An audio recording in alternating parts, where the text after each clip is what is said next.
Maraming applicant ang nadi-deny hindi dahil sa mali ang documents ninyo, kundi mali ang sagot nyo. Bakit kaya?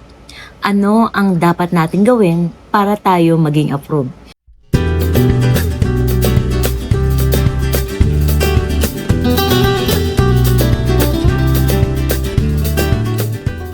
Alam nyo ba na may mga sagot sa US Embassy Manila sa inyong console na isang sagot pa lang ay red flag ka na?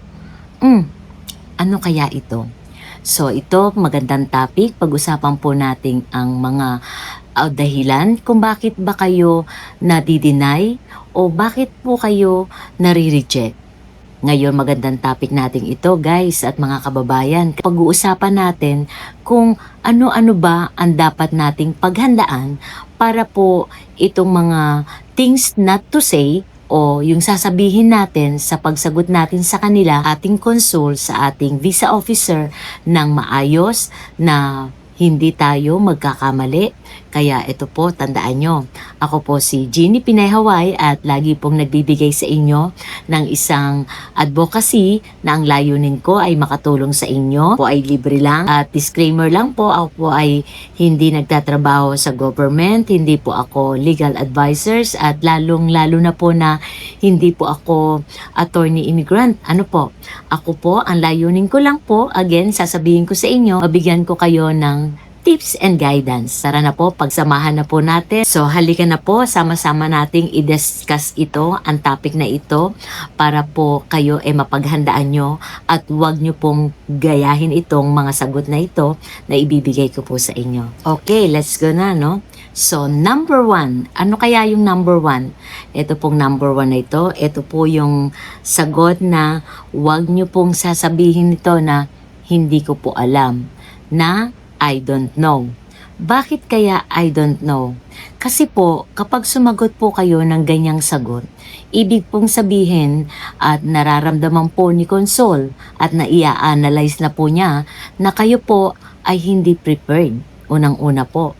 Dahil pangalawa po, hindi po accept sa kanila ang sagot na I don't know. Halimbawa po, nagtanong sila sa inyo, alam mo ba kung saan ka pupunta sa US? Ibig sabihin kung ano ba ang destination mo sa US. Ang mga halimbawa nito, yung mga tanong po sa inyo ni Consol, yung tungkol po sa inyong petitioner.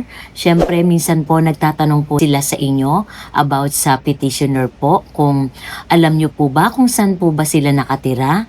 Alam nyo po ba kung ano po ba yung pangalan ng inyong petitioner? Iyan po yung example ng mga details na dapat inaalam nyo po. Lagi ko pong sinasabi yan sa aking vlog na ang petitioner ninyo, kung kayo po ay immigrant sa US, kailangan po alam nyo po ang mga petitioner nyo. Sino-sino po ba yung mga petitioner? Nandyan po yung inyong, maaari po yung spousal, yung mga asawa ninyo. Nandyan po ang mga parents, yung mga magulang. Nandyan rin po ang inyong mga families, tiyuhin, tiya, kapatid, lolo, o kung ano pa pong mga relatives na inyong nagpipetition sa inyo. Pwede rin pong itanong sa inyo ang tungkol sa trabaho po ng inyong petitioner and also ang relationship nyo. Iyan po, napakasimple lang pong tanong yan sa inyo ni Consol. Kasi iyan po basic details lang po yan. Kaya wag na wag nyo pong sasabihin na I don't know. Number 1 po iyan na red flag na po sa kanila. Kahit sa isang tanong lang po, may possibility na po kayo na ma-deny at mag-notes po doon sa computer. Napakahirap naman po kung iyon po red flag na kagad. So number 1 ko po yun ha. Wag na wag nyo pong sasabihin I don't know. Okay, ano kaya yung number 2? Ito po yung number 2 is yung inconsistent po ang sagot nyo sa DS-260 o DS-160. Ano ba yung inconsistent na sagot? Ganito po yan. Halimbawa po, kung ano po yung nailagay ninyo sa inyong DS-260 at DS-160, ibig sabihin ko pong inconsistent, hindi po tama, nagtutugma-tugma ang mga sagot ninyo, pabago-bago po kayo ng sagot. Kailangan po, kung ano po yung inyong na-fill-upan sa inyong DS-260 o DS-160, kailangan po tugma rin po yung sagot ninyo. Example po, ang address nyo po sa US, tatanungin po iyan ng visa consul nyo. Do you live where are you planning to stay in the United States? So, pabago-bago lang po sila ng tanong, pero yun din po yung subject na yon. Kung saan po ba kayo titira o saan po ba kayo nag-i-stay, parehas lang po iyon. So, minsan mako-confuse kayo. Ang isasagot nyo, saan ka ba nakatira? Kung isasagot nyo po ba yung nakatira ba kayo sa ibang lugar ng pinsan ninyo o titira po ba kayo doon sa mismong petitioner ninyo? So, kailangan po nasa isip nyo kung sino po talaga yung nagpipetition sa inyo, kung saan po nakatira ang petitioner nyo, syempre, doon din po yung address ninyo. Kasi importante po iyon, lalo na sa mga immigrant, dahil doon po babagsak ang inyong green card at ang SS nyo po. Okay, number 3 is yung sagot na siguro or guessing answers. So, iyan po hindi rin po maganda yan sagot. Paano po ba yung halimbawa ng guessing answers? So, magbibigay po tayo ng halimbawa. For example po, meron dun sa DS-216 nyo na petitioner ninyo na tinatanong kung how many times na ang iyong asawa, ang iyong petitioner, for example, spousal, tinanong niya po, or halimbawa po, fiancé visa. Since ang inyong spousal o ang inyong fiancé visa, commonly po kasi ang mga foreigner na katulad natin na AFAM, ang ating mga asawa natin na mga foreigners, madalas po iyan nakakapag-asawa ng isang beses o dalawang beses silang nadi-divorce sa United States. Ano po? Po yung halimbawa ng lang divorce decree na kung ilang beses po sila nag-asawa, then of course, kung dalawang beses po, dalawa po yung divorce decree na lalabas. Kaso po, kung halimbawa po kayo na natanong ni Consol, how many times your husband get married? And then, you are guessing answers. For example, I think 3, I think 2. Yun po yung guessing answers na hindi po kayo prepared, na hindi nyo po alam kung ilang beses nga po ba nakapag-asawa ang ating asawa, ang ating afam, ang ating fiancé. Iyon po, kailangan po, alam nyo po ang inyong petitioner na katulad po ng ating mga asawa, kung nakapag-asawa po sila in the past at sila po na-divorce na po o naging balo po sila o naging widow o widower po sila, dapat po iyon, alam po natin ang sagot natin. Hindi po tayo pwedeng mag-guess lang kasi kailangan po specific, kailangan po eksakto ang details na isasagot po natin kay Consol. Red flag po sa kanila yan kapag meron po kayong sagot na I think 3, I think 2, yung po iyon na nag-guess na po kayo. Hindi po kayo prepared sa kanya. Pero minsan nagiging normal din po iyong sagot na I think, di ba? Pero kung iyon po ang naisagot ninyo, nasabi nyo na po iyon, kailangan po nating i-clear, i-clarify, i-expand yung pinag-uusapan natin sa subject na yon na bakit ang sagot nyo hindi kayo sure kung 2 o 3 ba. So, kailangan maipaliwanag nyo po iyon. Ngayon po yung sinasabi ko sa inyo na kailangan maging consistent, confident po kayo sagot at prepared po talaga kayo sa sagot ninyo. Okay, number 4. Ito naman po yung madaming ekstrang kwento. So, ano ba yung madaming ekstrang kwento? So, ito po yung tinatawag na over-explaining. Paano ba yung over-explaining? Kapag nag-e-explain po kayo sa inyong console, kailangan pong be specific lang po. Eksakto lang po yung ibigay nyong information. For example po, how do you met your husband? So, tinanong niya po kung paano niyo po nakilala ang inyong asawa or ang inyong fiancé. Ang sasagutin niyo po dyan, maaaring na-meet niyo po siya by dating online, maaaring na-meet niyo po siya by through friends, maaaring niyo po siyang na-meet through party, maaari nyo pong na-meet siya sa family gathering, sa party. May mga scenario po tayo na iba-iba po yung case. Be specific lang po. How do you met your husband? For example, sasagot ako, how do you met your husband? I met my husband through my friends on her birthday party. That's very simple but specific. Binigay na po natin yung talagang details. Paano mo siya nakilala? Na-meet mo siya sa birthday party ng iyong kaibigan. Yun po, nagno-notes na po sila noon kung paano kayo nag-met ng iyong husband or fiancé. Yan po yung example na binibigay ko na be specific, short lang po, pero eksakto po yung sagot nyo na satisfied na po sa inyo si Consul. O, di ba po? Okay.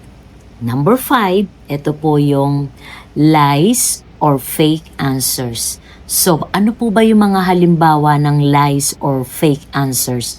For example po, na-deny na po kayo before ng maaaring nag-apply po kayo ng tourist visa, then nakapagbayad na po kayo, nakapag-appear po kayo sa Consul before, maybe 5 years ago o 3 years ago, nangyari po yan sa inyo na nag-apply po kayo ng B1, B2 ng tourist visa.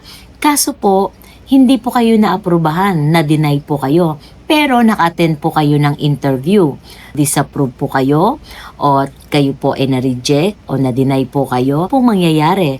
So may record na po iyan kay Consul nung 5 years ago o kung sino po yung nag-interview po sa inyo before, yan po ay nasa system na po nila. Po yung example na sinasabi ko pong lies. Kapag sinabi nyo po na nagtanong po sila sa inyo ng inyong this is your first time na nag-apply kayo ng visa at nilagay nyo po sa inyong DS-260. Halimbawa po, ang DS-260 nyo po is you're married na po kayo, CR1, and then sinabi nyo po na yes, this is your first time, pero meron na po pala kayong history before na nakalimutan nyo na nakapag-apply pala kayo ng tourist visa before. So, bakit ba kayo nag-apply ng tourist visa before? Maaaring itong inyong asawa ngayon na nagpipetition sa inyo, gusto nyong pumunta sa US before as tourist muna para magkita kayo o something, whatever, kung ano man yung reason mo. So, example lang po yun. Po yung scenario na sinasabi ko naman po. Kung natugma po itong case na sinabi ko, pasensya na po. Ito po ay isang halimbawa. Ang sinasabi ko po, ngayon petition na kayo ng CR1, kayo married na, nakita po iyon sa system ng Consul dahil nag-appear po ang inyong name at nag-appear po ang exact date at kayo po iyon.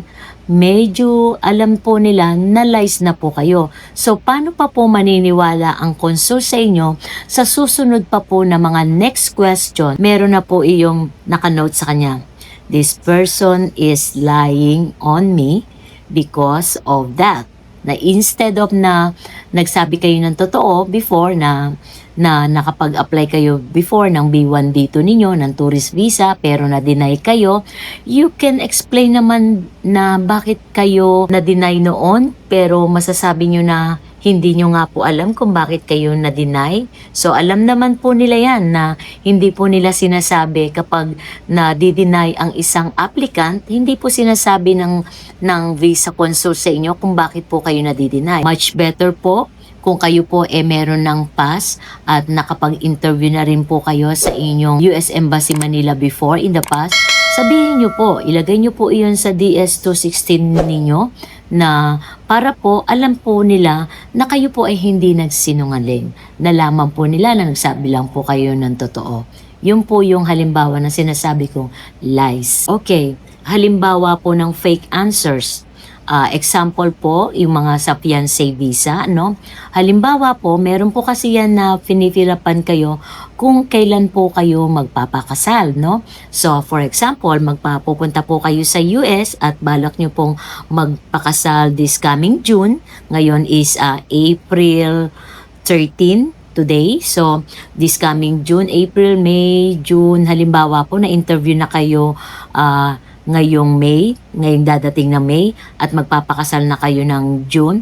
Pero, in that case, fake po yung sagot ninyo.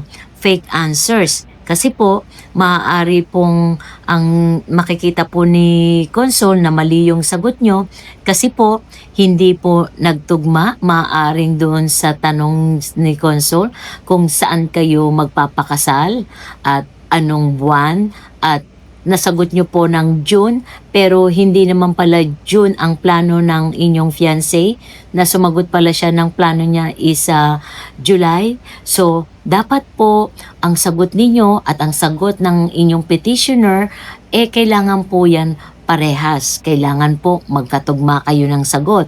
So, kailangan po kapag sumagot po kayo ng tama kay Consol, yung mga petsa po, lagi ko pong sinasabi yan, pinapaalala sa inyo, yung mga dates, napaka-importante po yan. Lalo na po, yung mga fiancé, within 90 days, kapag dumating po kayo upon arrival, bibilang na po yan ng 3 months na kailangan bago po dumating na ng 3 months, makapagpakasal na po kayo. And then, meron din kayong pinipilapan na nun na meron ba kayo ng plano kung ano pong petsa, kung kailan kayo talaga magpapakasal, saan ba kayo magpapakasal. So may mga ganyong question po sa fiancé visa.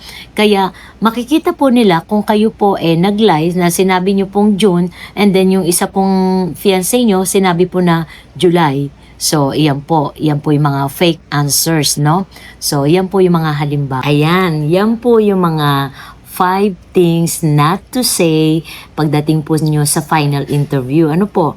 Kasi po, napaka-importante po itong paghahanda natin. Lagi ko pong sinasabi yan, paulit-ulit ko pong sinasabi sa ating mga kababayan dahil gustong-gusto ko po talaga kayong makapasa. Lahat po tayo nagsisikap at gustong-gusto nating makamit na makarating talaga tayo sa US. Ang pangarap natin at makasama ang ating mga mahal sa buhay. Yan po ang aking layunin. Anyway, mga kababayan, sana tutunan nyo at ang mga konting tips ko sa inyo para kayo kahit papaano kung kayo nandito sa mga ganitong klaseng senaryo ng pag-apply ninyo, lalo na sa mga CR1, IR1 visa na kagaya ko po. At ako'y nagsishare ng aking mga naging experience para naman kayo mag-guide at kahit papaano kahit sa simpleng sagot ko at sa simpleng salita at sa simpleng payo, alam ko kahit papaano may matututunan at mai-adapt nyo sa sarili nyo pagdating nyo po sa final interview, naka-prepared na po kayo. Masaya na po ako niyan kapag sinasabi po ng ating mga kababayan na sila po ay nakapasa, na nakakapagpapasalamat po sa akin na sila na-approve at ngayon po may schedule na po sila ng ticket papunta po sa US. Siya nga po pala, nandito pa po ako sa Pilipinas ngayong April 13 at April 15 po ang flight ko, papunta po ako sa Los Angeles. Kasi po ako po nag-aasikaso ng aking mga papeles, ng aking sikoton. Sa susunod na vlog ko, i-vlog ko po kung ano nga po ba ang mangyayari sa akin sa pag-arrive ko papunta sa LA dahil ito po is pangalawang biyahe ko po papuntang US. The first time po na ako'y nagbiyahe noong nabigyan po ako ng visa, ng IR1 visa ko po papuntang Hawaii. But this time, pupunta po ako ng Los Angeles, which is meron naman po akong mga kamag-anak doon, yung asawa ko, yung mga anak niya po, nandoon po, saka yung mga apo niya, magi-stay din po kami doon na mga ilang araw din po. Pero dahil nga po si Cotton is Shih Tzu at ang aming baby, dadaling ko na po siya, meron po akong vlog na tungkol po kay Cotton nung nagpa-process ako, siguro po sa mga fur parents, then binibigyan ko na rin ng pagkakataon itong explain ko kung doon sa mga gusto pong magdala ng aso ng mga alaga nila, maaari pong gusto nyo rin po talagang dalin ang inyong mga alaga. Gaya ko po, gaya kaming mag-asawa, dadaling ko na po si Cotton. Baka sa susunod na vlog ko, nandoon po yung part 2, kung ano po ba yung mga proseso na pinagdaanan naming mag-asawa, kung paano po namin nadala si Cotton sa Hawaii.